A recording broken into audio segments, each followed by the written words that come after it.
നമസ്കാരം.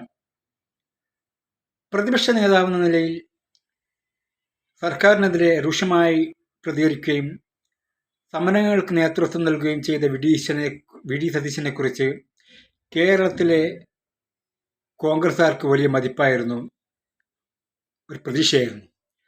പക്ഷേ രാഹുൽ മാങ്കൂട്ടം വിഷയം വന്നപ്പോൾ അദ്ദേഹം പെട്ടെന്നെടുത്ത തീരുമാനം കേരളത്തിലെ കോൺഗ്രസ്സുകാരെ, പ്രത്യേകിച്ച് യുവജനങ്ങളെ ഒന്ന് നിരാശപ്പെടുത്തിയെന്ന് വേണം കരുതാൻ.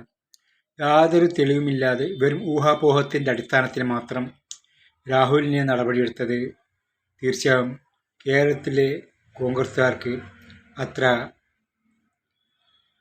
ഇഷ്ടപ്പെട്ടൊരു കാര്യമില്ല എന്നാണ് പറയേണ്ടത്. പ്രതിപക്ഷ നേതാവ് എന്ന നിലയിൽ സതീശൻ്റെ പ്രശസ്തിക്ക് ഒരു മങ്ങലേൽപ്പിക്കുന്ന പ്രവർത്തനമായിരുന്നു ഈ എടുത്തുചാട്ട നടപടിയിലൂടെ അദ്ദേഹം കാണിച്ചത്. അതുമാത്രമല്ല, രാഹുൽ മാങ്കൂട്ടം വിഷയത്തിൽ നിഷ്പക്ഷത പുലർത്തേണ്ട പല വനിതാ നേതാക്കളും അവർ രാഹുലിൻ്റെ രാജിക്കായി ശക്തിയുക്തം വാദിച്ചു. ഇതിൽ MLA ഉണ്ട്.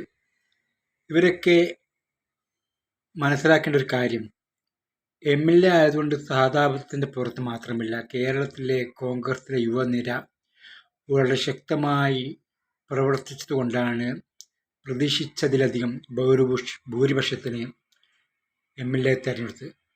അതുപോലെ തന്നെയാണ് പല കോൺഗ്രസ് നേതാക്കളും, പ്രത്യേകിച്ച് സ്ത്രീകൾ നേതാക്കന്മാരായതും യുവജനങ്ങളുടെ അകമഞ്ഞ പ്രോത്സാഹനം കൊണ്ട് മാത്രമാണ്.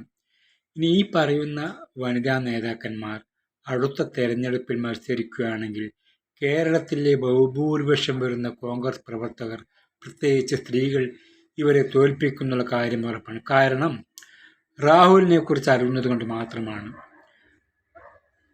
കേരളത്തിലെ കോൺഗ്രസ്സുകാർ, പ്രത്യേകിച്ച് സ്ത്രീകൾക്ക് രാഹുൽ ആരാണെന്ന് ഇതിനോടകം തന്നെ വ്യക്തമായി കഴിഞ്ഞു.